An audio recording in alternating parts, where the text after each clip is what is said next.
Hello everyone and welcome back to another session of Dark Souls 3 PvP and another weapon showcase.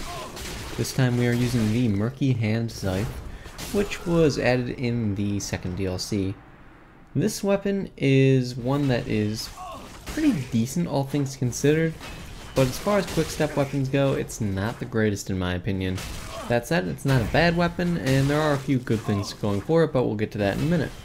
Getting started with the basics, this weapon requires 6 strength, 11 dexterity, 11 faith, and 11 intelligence in order to wield. It has a D-scaling in strength, a C-scaling in dexterity, a D-scaling in faith, and a D-scaling in intelligence. Its physical base damage is 144, and its dark base damage is 44. So yeah, basically as you guys have seen so far with the weapon, it does exceptionally well when it's buffed. It really is kind of ridiculous.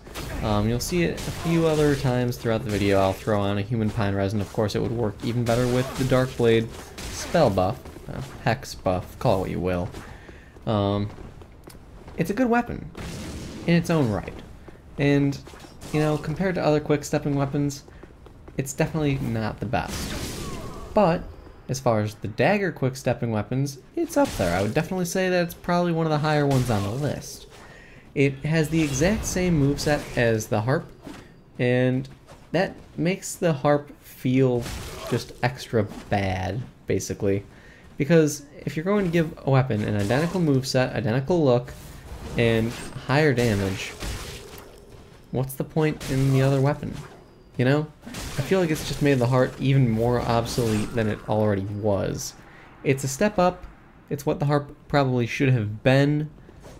It is what it is. As far as the pros of the weapon, of course, like I said, it does very well when buffed. And of course, the biggest pro is the fact that it has quick step. And with so many people using heavy weapons these days, relying on their hyper armor, having quick step is a fantastic tool. It's a fantastic skill to have, because a weapon with quick step allows you to move around your opponent in ways that they are not able to counter nearly as easily. So you can handle those weapons very easily and well. That just is what it is. Other than that though, the pros on this weapon sort of fall away. Basically, there's nothing else that makes the weapon stand out. Yes, it has quick step. Yes, it does well when buffed. But that can be said about other weapons with quick step, and other weapons when buffed always do better. So it just doesn't have anything terribly unique going on for it. So it is what it is. I know I've said it a lot throughout this video, but there's not a whole lot going on with this thing. The big cons of the weapon, of course, would be the fact that the damage in comparison to other weapons with quick step is meh, and in comparison to other weapons in general is just even worse.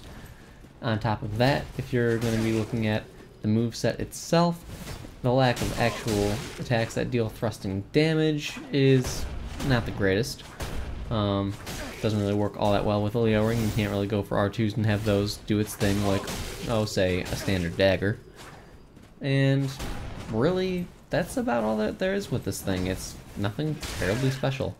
Combo ability isn't there, so it doesn't stand against other daggers like ones that have the blind spot skill.